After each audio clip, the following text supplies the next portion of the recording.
Hi, this is Art Tanderup, and we're here at the Ponca Trail of Tears Pipeline Fighter Village and Arboretum, north of Neely, Nebraska.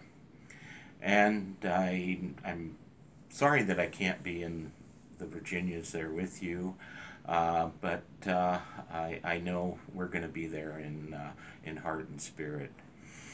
Um, Today I'm going to talk to you a little bit about what we did as landowners in Nebraska to stop the KXL route. And so it's been kind of a long battle.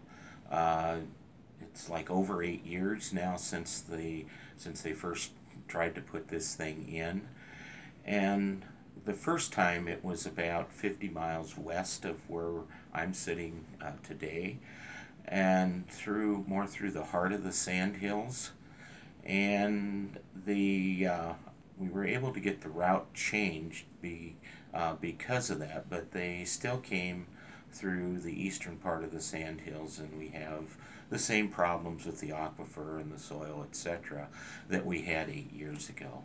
Back then, uh, this took landowners totally by surprise, and TransCanada offered them easements, and uh, they didn't know what to do with these things, so a lot of them went in and saw their family lawyer, or they got together in groups of two or three and hired a lawyer to look at things, and they discovered over time that even with legal help on an individual or small group basis, they couldn't accomplish anything. So when they moved the route, the strategy changed. And we formed a group that's called the Nebraska Easement Action Team. And this is a group of landowners from the northern border of Nebraska all the way down to the southern border of Nebraska. Uh, Jane Klebb and Bold, Nebraska were instrumental in helping getting this started and keeping it going. And so what happened is we were able to bring landowners together in lots of meetings. We had meetings, all across the north south of the state, and we had what many of us think is the best legal firm in Nebraska to help us. Somebody that wasn't just out to get our money, but knew that this was a cause. This was something that needed to be stopped, and they were very willing to help us along the way.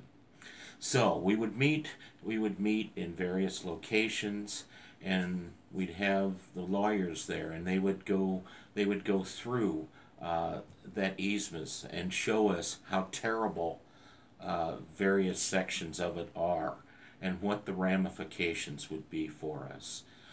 We also, at those meetings, we talked about, okay, what's happening at the state level, what's happening nationally, what's the big picture, what's the small picture, what's happening in our counties, and so as landowners joined this, we started to do a lot of different actions and so forth to help with this. In some of the counties, we got groups together and tried to create zoning laws. Uh, Sometimes we had people that would put floats and parades in the various towns and cities across the state. People wrote a lot of letters to the editor, letters to government officials, letters to the president.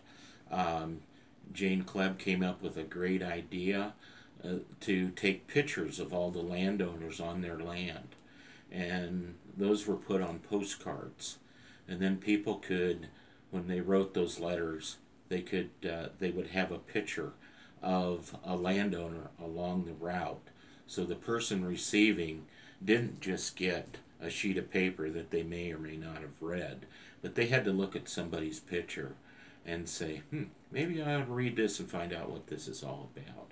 So it kind of got their attention and so forth. Uh, we spent, like I said, a lot of time in meetings. We developed great relationships. Many of us didn't know each other when we started, but as time went on, we became a very close-knit family all across the state. We'd have sometimes 3 meetings across the state, sometimes 4, sometimes 2, and just kind of depending on the situation and so forth. But we'd always have great turnouts, and people really got to know each other, and we had those collaborative efforts of what can we do next, what can go on, and so forth. So we also started doing a bunch of actions. One of the first things that was done was we built a solar and wind barn in the path of the pipeline, and so the message was, you're going to put a dirty tar sands pipeline in here, you're going to have to tear down clean energy to do it. We planted corn, as we did in Virginia. We planted corn in the path. We held spirit. We had spirit camps with our Native allies. We created some of the world's largest crop arts to get the message out locally, nationally, and worldwide. We here on this farm, we had a little concert with Willie Nelson and Neil Young. We, we went to the climate march. We did all kinds of things as landowners that would get the message out, and yet we were together as one group. And TransCanada didn't know what to do with us. So, we were constantly taking them off guard. And, that was puzzling for them and puzzling for their legal team. Anyhow, some of the things that, getting back to kind of the legal side, we had great lawyers. And one of the things that all of us were experiencing, we'd get a monthly letter from TransCanada saying how much they loved us and how much they'd like to join us and take away our land and so forth and ruin our water.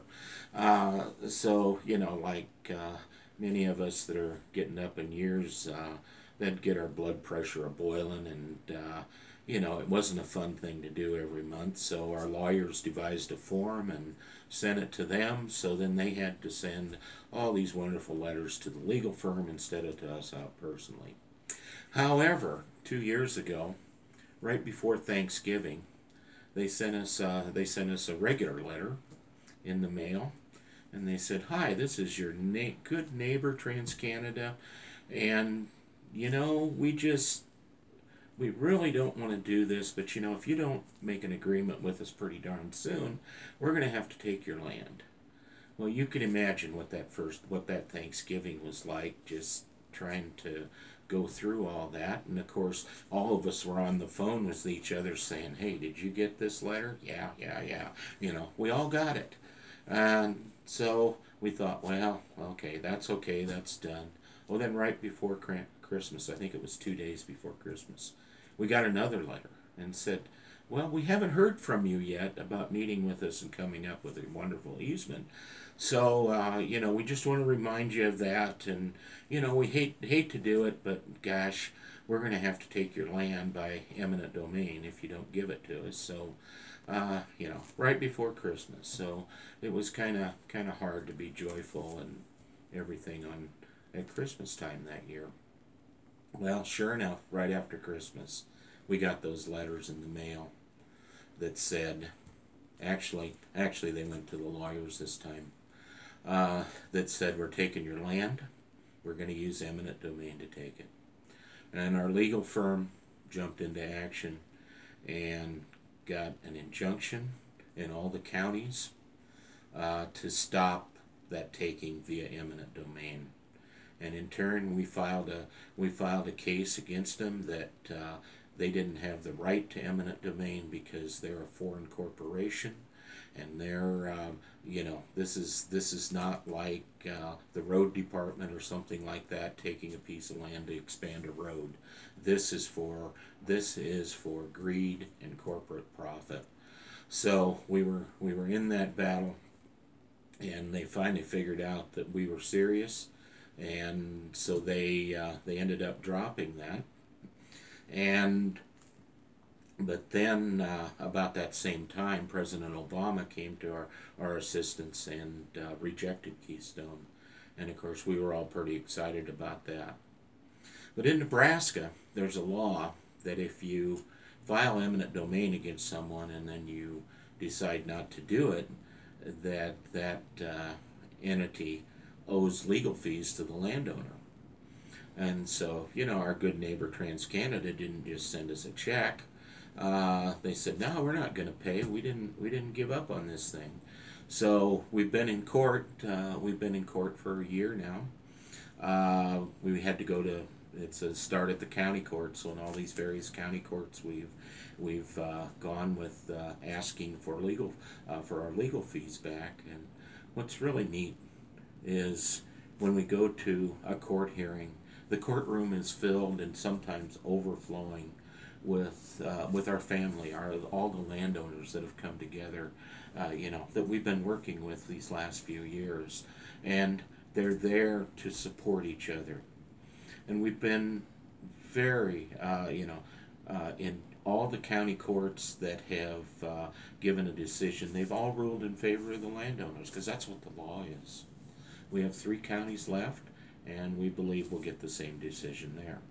Well, that wasn't good enough for TransCanada, so they appealed the decision to district court. So in each of the counties now, we're starting to go through the district court process, and once again, they're dragging their feet and coming up with every excuse under the book.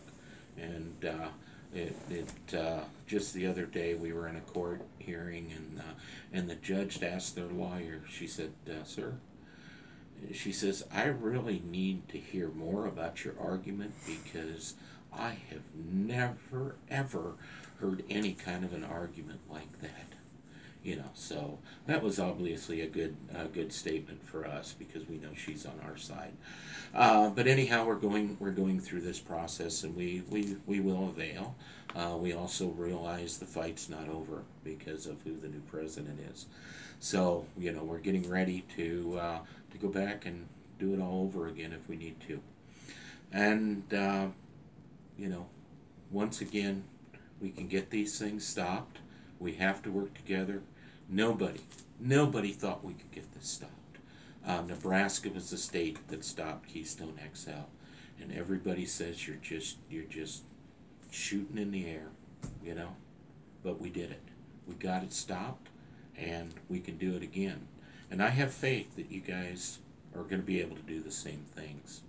You've got to get together. You got to organize. And you got to work together, and once they see that power, they can be stopped. And I wish you all the luck in the world. And then we can all get to the point where we're just planting corn and we're not planting pipeline.